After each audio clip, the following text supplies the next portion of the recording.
Hey everybody, it's Jim of Animated Educate, and I just got back from watching the new Netflix film, That Christmas. It's based on this book right here called That Christmas, and it's written by Richard Curtis of Love Actually and Notting Hill. And this is his first kind of animated film. It's a fun film, and I think the whole family's going to like it. Avoid the trailers if you can, because they say they just show way too much.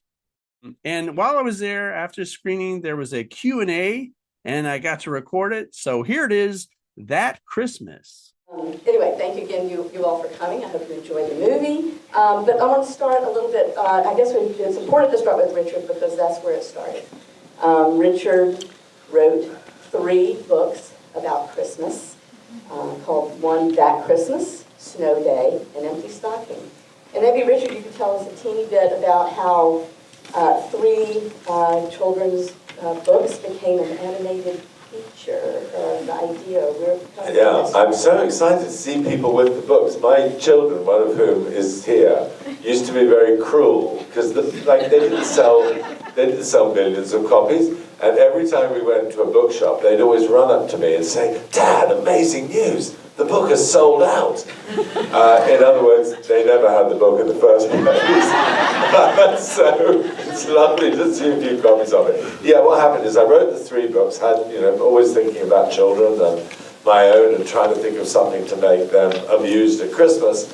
And then a friend of mine called Colin said, why don't we see if we can turn one of them, the twins one actually, into a half-hour TV show. And he went around to a few producers, and then he arrived at Locksmith, who are this brilliant English animation company, and they said, wait a minute, you wrote Love Actually, that had lots of stories in it, why don't we try and do a movie that has all the stories in it, and do a full animated feature, and then after that, like a river charging through America. I've done lots of adaptations like Bridget Jones and Warhorse and things like that, and that's all about what you take out, about reducing what was there. And the lovely thing here was that because they were little stories, it was all about expanding them. So you could say, well, what happens to the girls after the Christmas morning? And then, if they're all a bunch of kids, they must go to the same school. What could the kids all do together? Which is why we did the holiday Christmas show. And then the teacher, what's her life and what's her reason? So it was really fun because we were just expanding and adding and then interweaving. And part of it was also that it takes place in the movie story, it takes place in a little town in Suffolk, which is in the northeast of England. But yes. Simon, we did like a recce there to see what it was all about, and you had to incorporate that into, or make that almost like a character in the movie, right? Yeah, I mean, when I started out on the film, which was right at the beginning, actually, there was no script. It was really just the idea of turning the empty stocking into a film. The first questions that popped into my head were, how do you tell a little story or a big story that is based on 3 little children's books that have fairly small storylines, and how do you make a Richard Curtis movie in animation? Because to me it was important that this film would be able to sit in the canon of films of Richard. And so the first thing that I found in sort of this study and this kind of retrospective of me digging through the films and understanding what is sort of the DNA of those films was that they're all set in a place that Richard knows very well. And in these early conversations, I don't think that was clear right from the start that we would set it in Wellington. But I think one of the books takes place in Suffolk. Yes. And so that Christmas was. And so the idea that we would place it there made sense to me, because for me, the idea of a beach town snowed in made for a really cinematic backdrop. So that was kind of where we started. Right. Well, like I said, the other element that sort of connects all the stories is snow, snow, and more snow. And Nicole, was that in terms of the production, was that, I know, and if people don't know, in computer animation, snow is kind of tricky. Because you have to make it look like it's real, right? Yeah. When I first started, we had budgeted 30% snow, and it turned out to be 80% snow. So so you can imagine for a producer, you're like, oh no, what's gonna happen? But, that includes falling snow, that snow interaction, so we had to be really smart with our partners at DNEG, who actually did that part of the animation for us. But yeah, it was really tricky, but we had lots of meetings and lots of smart people thinking about it. I have a question for John. John, you did an amazingly beautiful story. What part of, have you ever done a Christmas movie before? Is this your first one? No, this is the one. This is the one. Is there something, that you feel like you felt like you have to have, and maybe because it's a Christmas movie, but you didn't want to go there, but you had, what is that? Yes, a composer doing a Christmas film has a relationship, a very unusual relationship with sleigh bells. It's a cliche, or is it a trope? Difficult to say. It's a very essential part of our society's understanding of what Christmas sounds like. So I bought every single sleigh bell that exists, and tried them all. It was weeks of sleigh bell experiments, really. It sounded great. Definitely made it feel like Christmas. Simon, you have spent a lot of your long storied career as a director of animators, really, the animation crew specifically, on really big movies, and some really great ones. How was this job as the director of the whole film different for you in terms of, what were the challenges of that? And what did you think that you felt prepared for that? Well, you never feel totally prepared, and I think it's good not to think about that too much, but to actually just dive in and do what your gut tells you to do rather than to overthink it. But I think I had very amazing mentors in my career, from animation supervisors like Christoph Serrano and James Baxter, who had certain kind of leadership skills, but particularly when it came to working on the How to Train Your Dragon movies, working with Chris Sanders and Dean DeBlois, Dean in particular, who did all 3 movies. I got to learn so much from watching them work, and I think what I learned, and Dean said this very specifically, that if you're working on a film of these kinds of levels and budgets with this talent, what you have to do as a director is to let talent do their work and step away. So the hardest part about going from animation to directing is not to be so detail obsessed, but to think about the big picture, to take yourself out and be able to pitch the story and what you think the story is about and what the moments mean over and over, and be able to really represent that verbally and point to the things that were important. What I loved about this film, what made me really excited about it, is this idea of a multi-threaded storyline. Because it said it's a large cast, which I find interesting, and that was true for the How to Train Your Dragon movies. The fact that you have to find something entertaining in each character, make it very specific and clear so that not only the audience gets it, but every animator working on these films. When you think about how many people work on a very specific character, to really bring that character out and make it charming, fun, entertaining, and clear.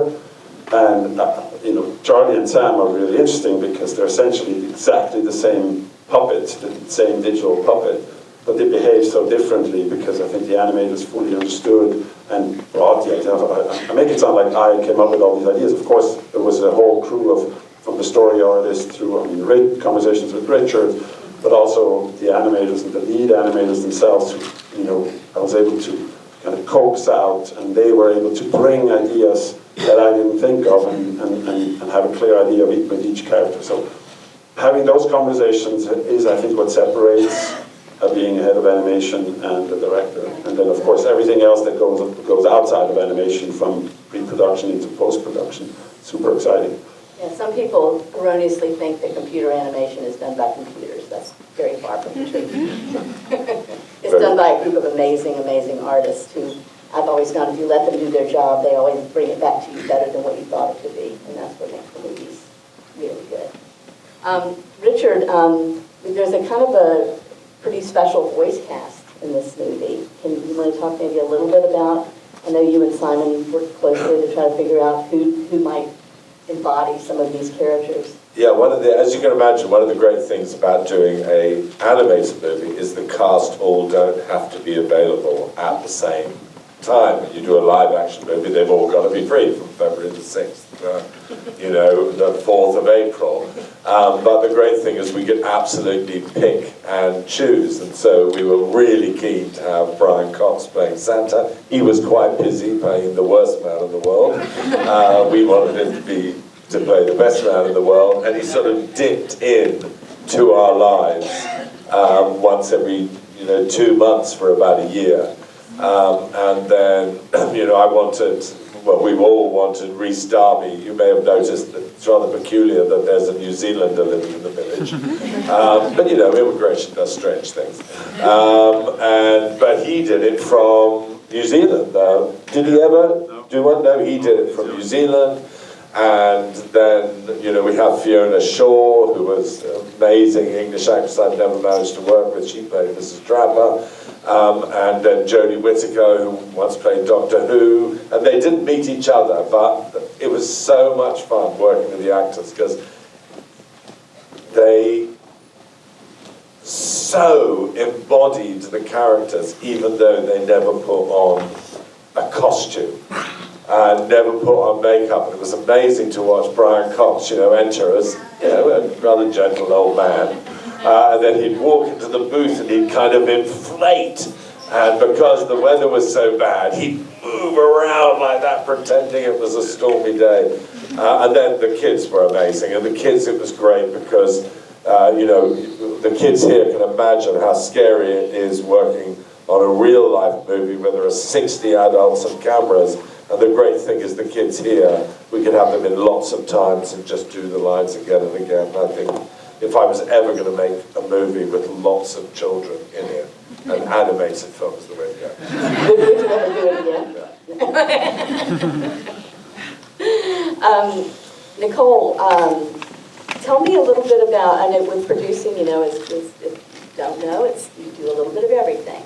What is your favorite things to do and what are the least favorite things to do as a producer? My least favorite thing is to say no, which I don't try to do very often. She said no so many times. Yeah. We learned about the CBD list. I had to teach him about the loves CBD saying list. no. And my favorite part is just seeing the process, right? Starting in storyboards and then looking at the beautiful work of everyone coming together and making a beautiful piece of art that we can share with everyone. I mean, that's really, truly, I get excited, from that part. John, I wondered if you do you have a That Christmas in your life? Apart from this one? Of That Christmas. Oh, can I remember a Christmas? I remember the Christmas when I put my hand, I was playing in like a big bank of snow, playing around, and I didn't realize my hand was inside the door, and then the door got closed, and it broke my fingers. So I always remember that one. That was one of my that's a great story. We should make a sequel about the musician with no hands. That would be a great film. Explain some of the musical choices. The melody with only your left hand. I only use my nose to write. Simon, do you have one? Do you have a That Christmas in your... We've had this tradition in Switzerland, with my family, which was, I'm from 45 minutes outside of Zurich, so we go to town for Christmas shopping in the lead up to Christmas, and the reward for doing this horrible thing of having to run through all the department stores with my parents, with my two older brothers, was at the end of the day I would get to watch a Disney movie. We'd go to the theaters and watch. In this one theater they play the old Disneys. They weren't old then, they were young. In this theater every year, and I was so excited about, I think it was Aristocats or something was playing. And my two older brothers said, my mom suggested, oh, we could also watch something else if you guys want to watch a live action movie or something else. And my brother said, oh my God, we could watch it. Let's go watch James Bond.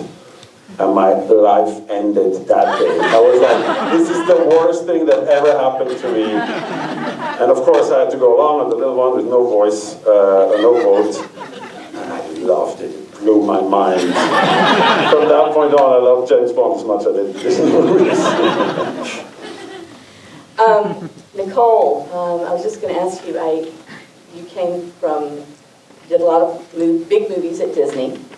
So this is kind of the little movie that could, in a way. Can you tell us maybe a little bit about the difference for you in working at a big studio and working with Locksmith and what it took?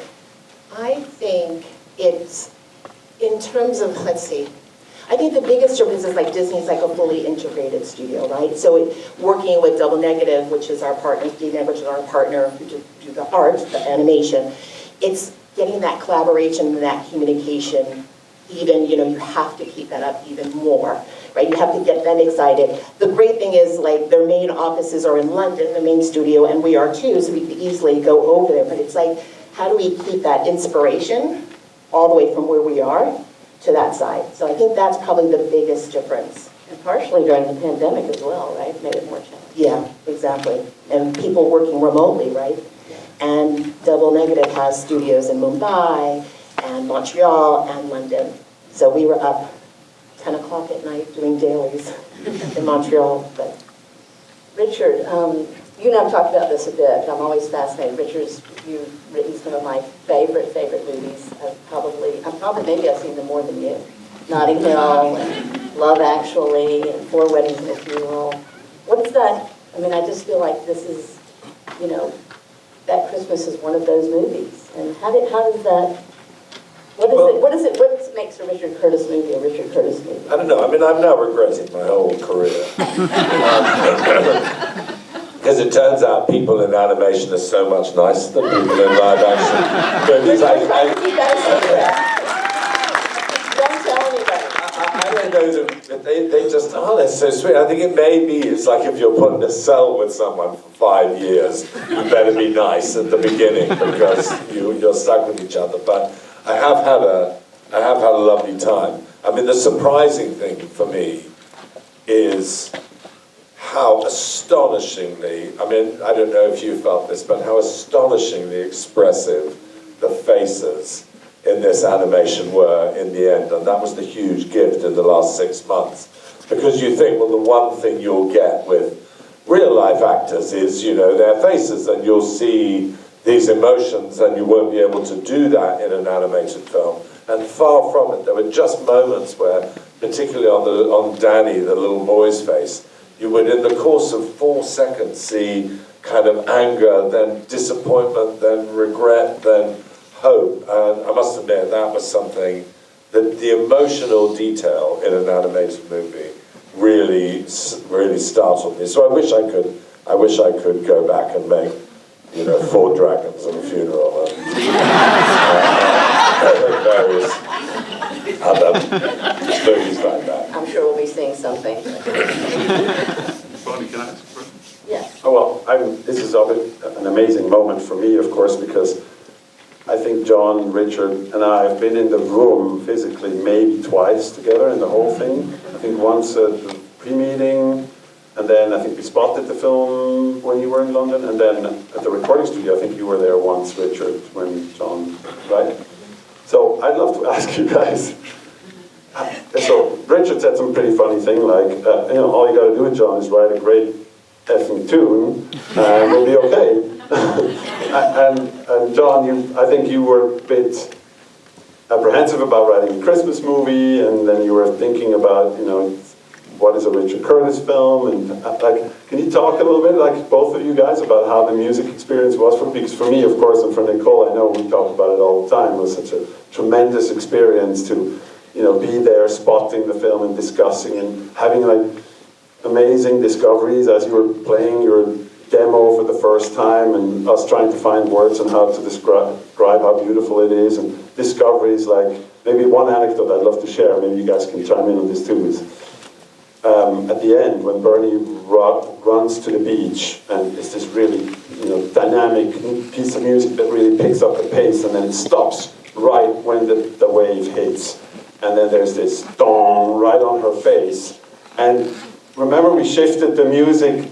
That sound was going to be on the wave, and then we tried something. I can't remember exactly how it happened. We tried to shift it, and all of a sudden that sound came on her face, and it just was so much more powerful because it was now reflecting her emotion rather than the effect of the wave. And I mean, can you guys talk a little bit about how this whole experience was for you guys? Well, what you're suggesting, Simon, is that, like, I really have no idea how any of this works, and I just moved it a bit, it worked better.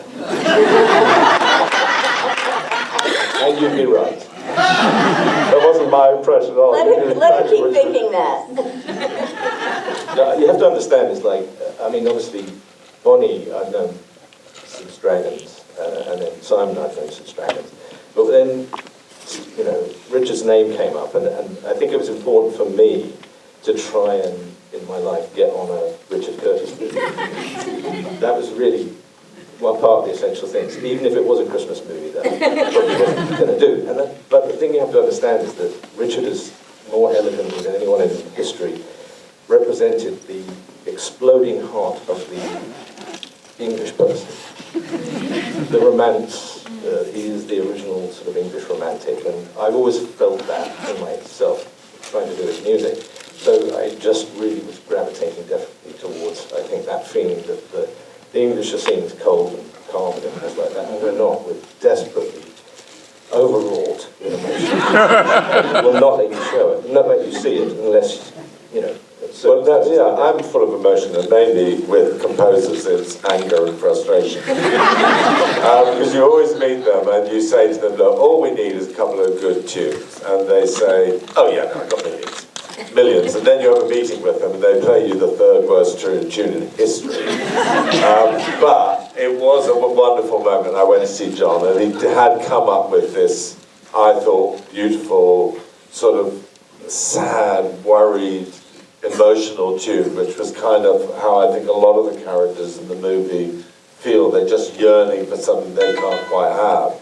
And then the magic of, and then there are lots of other tunes, but the magic is John's ability to take that and then reuse it, actually as a triumphant moment as well. This idea that you plant a tune and it gets into your bones, and then it suddenly turns up with a different emotion in a different moment. And one of the things I'm hugely grateful for is I do think that, John's music gives the movie size, and I'm very proud. I think it's really lovely to have made a whole animated movie basically just about some little kids having some problems. And I love that, because my favourite animated movie of all time was the Charlie Brown Christmas movie, the early one from the 1960s, which is just, the whole movie is just about buying a Christmas tree.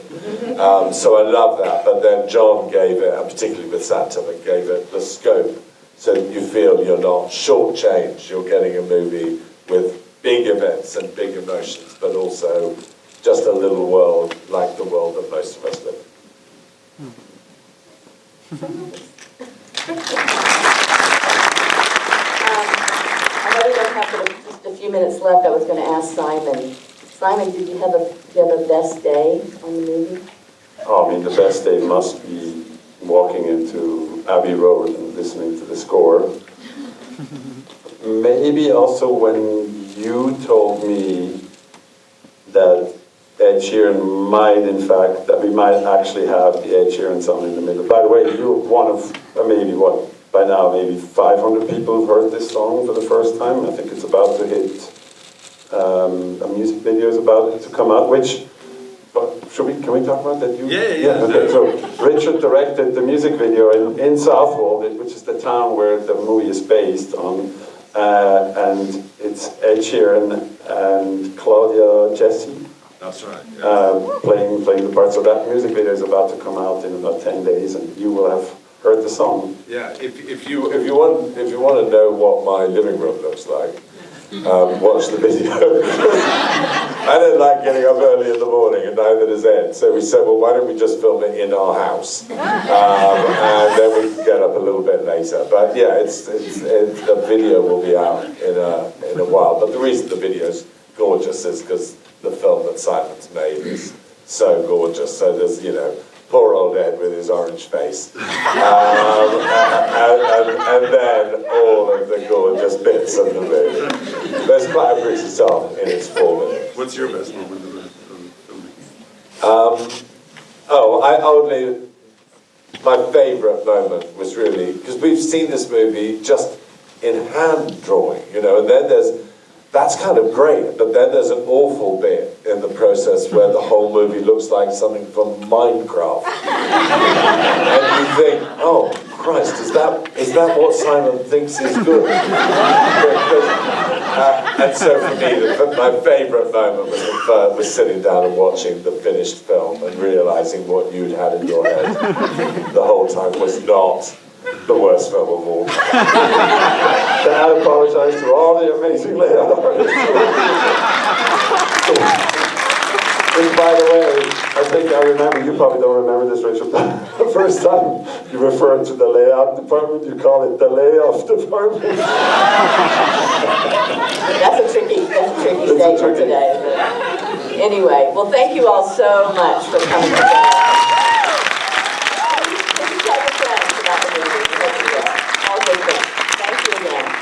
Thanks, everyone. Well, there you have it. I hope you enjoyed that Q&A of That Christmas. And I want to thank the people at Netflix for putting events on like this. I got to see it because I'm a member of ASIFA Hollywood here in California. But yeah, this was a real fun event. And thank you for this book. It was really, really nice to have. Yeah, if you enjoyed this interview, question and answer in any way, you can press that button to subscribe, or you can take a look at more interviews and things I have below. Or here's a couple here you might be interested in. And we'll see you next time on Animated Educated.